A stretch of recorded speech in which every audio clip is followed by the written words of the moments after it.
Pinagpalang araw sa inyong lahat. Welcome po sa ating Spiritual SOS program.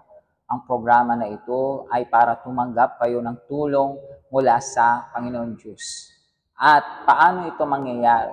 Sa salita ng Diyos na maririnig ninyo sa programa na ito. At ang salita ng Diyos ay darating sa iyo sa kapangyarihan.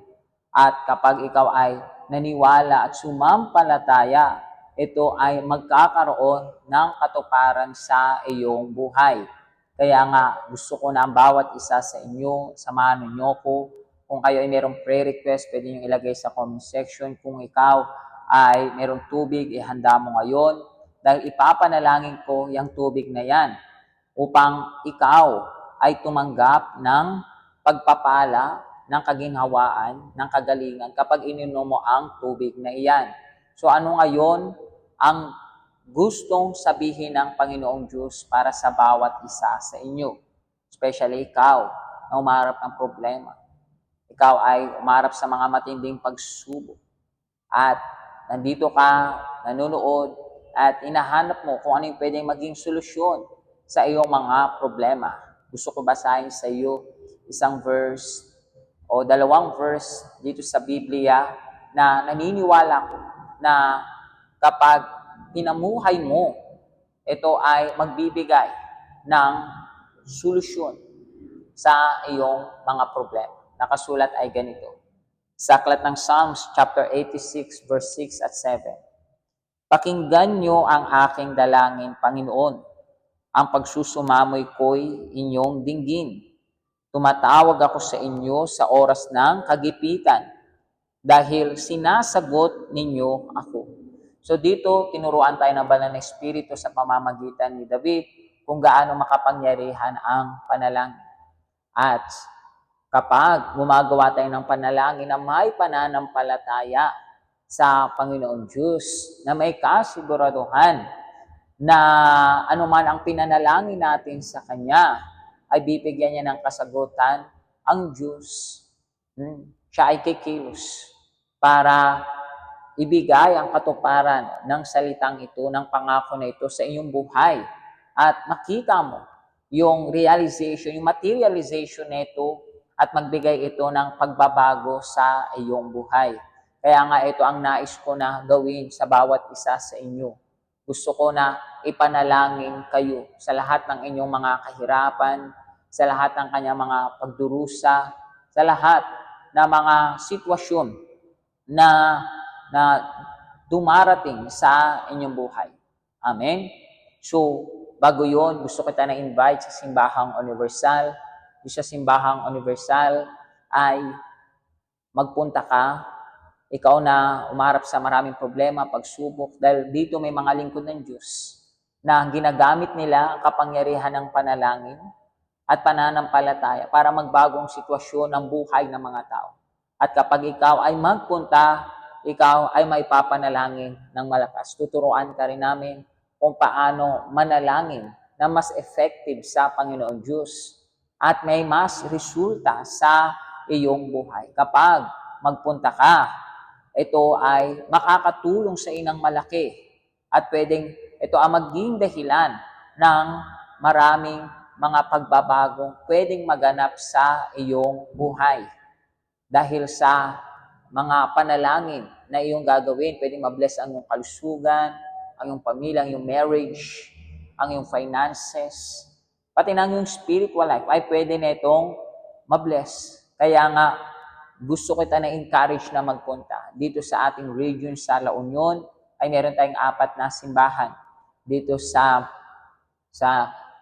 La Union, sa San Fernando City, sa Pangasinan, Ordaneta City, sa Vigan City, sa Ilocos Sur, at sa Ilocos Norte naman ay sa Lawag City. So, magpunta ka. Nandiyan yung mga addresses, nandiyan yung schedule, at nandiyan din yung mga addresses sa ating website para malaman mo ang ating mga simbahang universal sa buong Pilipinas. At nandiyan din ang ating helpline.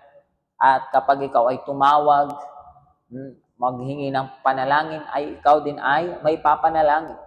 Kaibigan, Nakasulat sa Biblia na makapangyarihan ang panalangin ng mga taong matuwid. Sino ba yung mga taong matuwid? Sila na mga taong sumasampalataya sa Panginoon Diyos. So ngayon, gusto kita na ipag-pray at naniniwala ako na itong prayer na ito ay magbibigay ng pagpapala sa iyong buhay. Pikit mo ang iyong mata. Aking Diyos, aking Ama, ikaw ay nangako na sino man ang dumadalangin sa iyo ay papakinggan. Sino man ang nagsusumamo ay iyong diringgin. Aking Diyos, nandito ako, yung lingkod, isang taong sumasampalataya sa iyo, may relasyon sa iyo, isang taong kumikilala sa iyo. At ang aking panalangin hindi para sa aking sarili, pero para sa Kanya, para sa kanilang lahat na nanunood ng programa na ito, sila na dumaraan sa mga matinding pagsubok ng kanilang buhay. Sila na puno ng kabigatan, kahirapan. Sila, aking Diyos, na ang buhay nila ay bagsak, miserable. Sila ay puno ng kahiyan. Sila ngayon ay may sakit. Siya ay mayroong problema sa kanyang marriage.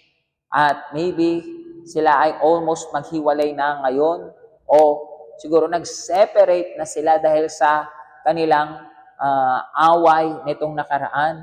Siguro aking Diyos, siya ay problemado sa kanyang finances at baon siya sa utang. Siguro, Ama, ang taong ito ay maraming mga problema na dumarating sa kanyang buhay at hindi niya na kaya. Minsan hindi na siya makatulog sa gabi.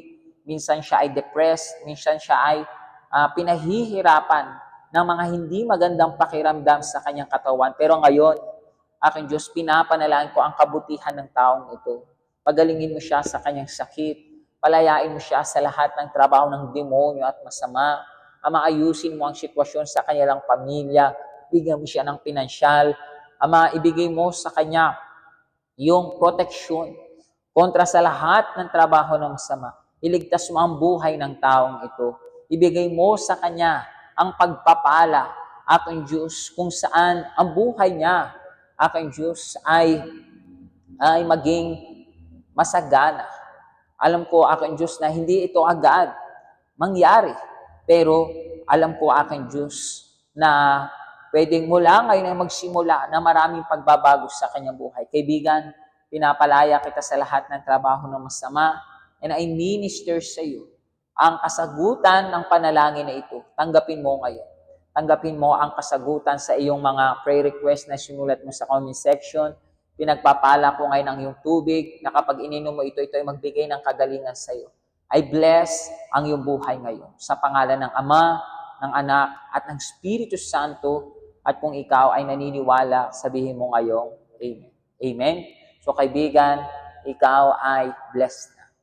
So, may problema, manalangin. At ang Diyos na lagi nakakarinig ng ating panalangin, papakinggan niya ang iyong panalangin. Pero hindi lang basta manalangin. Kailangan mo ring sumampalataya na sinagot na ng Diyos ang iyong mga panalangin. Gusto ko na pakinggan mo ang imbitasyon ng mga lingkod ng Diyos ngayon sa kanilang mga simbahan. Iniimbitahan ka na magpunta at mag-pray sa simbahang universal. At nandyan din yung testimony na dahil sa kanyang prayer, binigyan siya ng kasagutan ng Diyos at tunay na binago ang kanyang buhay. Amen? Kaibigan, sumayo ang kaligtasan mula sa Panginoon Diyos. Sumayo ang kapayapaan at kaligayahan. Sumayo ang kanyang pag-ibig. Sumayo ang lahat ng kailangan para magpatuloy sa buhay na ito. At pagdating ng araw ay makapasok sa kaharian ng langit. Taglay ang kaligtasan, ang buhay na walang hanggan para sa iyong kaluluwa. Paalam po sa inyong lahat. Pagpalain kayo ng Diyos. Hello po sa inyong lahat. Ako si Pastor Damario at andito po ako sa ating Simbahang Universal po sa Urdaneta City sa Pangasinan Province. At meron po kami isang simbahan dito sa Urdaneta to bless your life, to change your life, and to help you. As you can see po sa video na to, madali lang po yung location po para matagpuan ang aming simbahan po dito sa Urdaneta. Ang aming location ay nasa MacArthur Highway. Ang ating simbahan ay located sa Martina Building, po sa second floor. At as you can see, madali lang po para sa iyo at para sa iyong pamilya na magpunta to receive po yung pagpapala ng Diyos sa bawat isa sa inyo sa pangalan ni Kristo Jesus. As you can see po, yung pintuan ng ating simbahan dito sa Urdaneta ay bukas araw-araw para sa iyo at para sa iyong pamilya. Ang aming schedule ay Monday to Friday, alas 8 ng umaga, alas 10 ng umaga, alas 3 ng hapon, and 6 p.m. Sunday din po, alas 8 ng umaga, alas 3 ng hapon, 6 p.m. At especially po, alas 10 po ng umaga. Kayo po taga Pangasinan, you are very welcome to attend po one of our services. Kayo at ang inyong pamilya. God bless you all and see you next time. Magandang araw sa inyo lahat. Pagpalain kayo ng Diyos. Ako po si Pastor Giliard dito po sa ating UCK Gilawag. Nandito ako sa harap ng altar, lugar ng pagbabago, lugar ng transformation.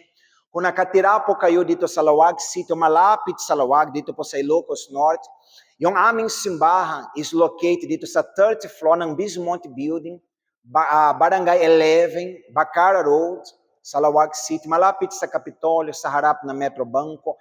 Handa kami tulungan kayo. Meron po kami na weekdays services po alas 8 ng umaga, alas 10 ng umaga, alas 3 ng hapon. At yung main service po alas 6 ng gabi. Meron din po sa linggo, Sunday po alas 7 ng umaga. Main service po alas 10 ng umaga. Meron din alas 3 p.m. at 6 p.m. Handa kami tulungan kayo. Kung ikaw ay may sakit, problema sa pamilya, walang pag-asa, maraming problema na kinakaharap mo, sa tingin mo wala ng solusyon, alam natin na walang imposible sa Diyos. Lahat ng mga problema ay mayroong solusyon. Handa kami tulungan kayo sa pangalan ni Hesus Kristo. Pagpalain po kayo ng Diyos. Magandang hapon po sa inyong lahat. Pagpalain po kayo ng Diyos. Ako si Pastor Eduardo mula sa UCKG Vegan City, dito sa probinsya ng Ilocos Sur.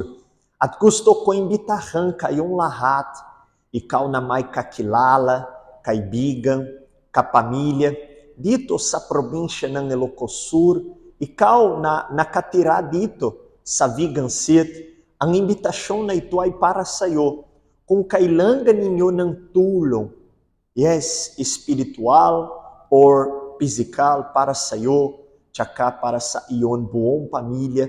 Mga kaibigan, ang ating simbahan dito sa Vegan ay bukas araw-araw.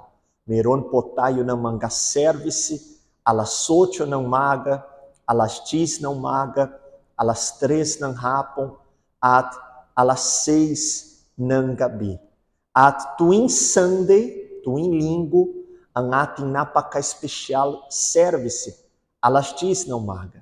Kaya, imbitahan nyo ang mga kapamilya ninyo, kakilala, ang sino man na kailangan ng tulong na ito. Handa na kami at tulungan bawat isa sa inyo. Nakasulat sa salita ng Diyos, sabi ni Jesus, ang sino man na uuhaw, lumapit sa akin at uminom. Mga kaibigan, si Jesus, siya ay handa na para baguhin ang buhay, ang pamilya ng bawat isa sa inyo. Kaya, magpunta ka, ibahagi ninyo ang imbitasyon na ito para sa lahat ng mga kakilala ninyo dito sa buong probinsya ng Ilocos Sur.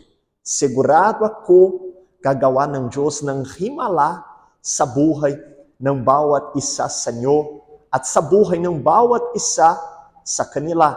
Ang ating simbahan dito sa Vegan City ay nasa Rizal Avenue, sa Arc Building, sa second floor, malapit sa Rabara Hospital, malapit sa Centro Mall, at malapit rin sa sentro ng bayan dito sa Vegan City. Kaya, hinihintay ko kayong lahat. Lahat ay welcome sa tahanan ng Diyos. Pagpalain po kayo ng Diyos, makikita-kita tayo sa next time. Paalam po. Ako po ay si Jocelyn Saladino ng UCKG La Union. Bago ako dumating sa Simbang Universal, ako po ay nagsasuffer ng depression. Ito ay simula pa po nung bata ako. Nandun yung emptiness, yung kakulangan, yung void sa loob ko na kahit na bata ako, nandun ako sa isang party or kasiyahan sa pamilya, nandun pa rin yung kalungkutan. At ito ay dinala ko hanggang sa naging adult ako. Dahil sa kalungkutan na to, hinanap ko ito sa mga kaibigan, sa karelasyon. At natuto ako ritong uminom, magsigarilyo, pumunta sa mga party, para lang maging masaya. Kaya lang at the end of the day, pag umuwi na ako, nandun pa rin yung kalungkutan. To the point na naging depressed na ako, nagkaroon ako ng insomnia, hanggang sa dumating ako sa Simbang Universal. Dito sa Simbang Universal, sinasabi ng mga lingkod na ang tunay na makakapagpalaya sa ganitong problema ay yung matanggap yung banal na espiritu. At in-apply ko yun. Lagi akong umaattend ng Sunday, Wednesday, Friday, hanggang sa dumating yung point na dahil sa depression ko, nag-attempt na ako mag-suicide. Gusto ko na talagang tumakbo sa kalsada para mamatay na lang. Pero hindi ko yung ginawa kasi natakot ako at nalala ko yung sinasabi ng isang lingkod sa simbahan. Kaya ang ginawa ko ay binuhos ko yung sarili ko, binigay ko sa Diyos, sinabi ko lahat yung nararamdaman ko at pinagkatiwala ko sa Diyos yung buhay ko. At doon ko natanggap yung banal na espiritu, nagkaroon ako ng encounter sa Kanya. Since then, yung emptiness na yon napunan na, naging masaya na ako, di ko na kailangan ng kaibigan, di ko na kailangan ng mga barkada.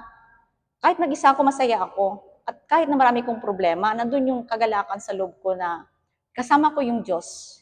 Ngayon ay isa na rin ako naglilingkod sa simbahan at gusto ko itong ipasa sa mga tao rin na may ganitong problema, may depression. Gusto ko silang matulungan din na lumaya rin sa matagal kong pagkakakulong sa sakit na to. Marami pong salamat.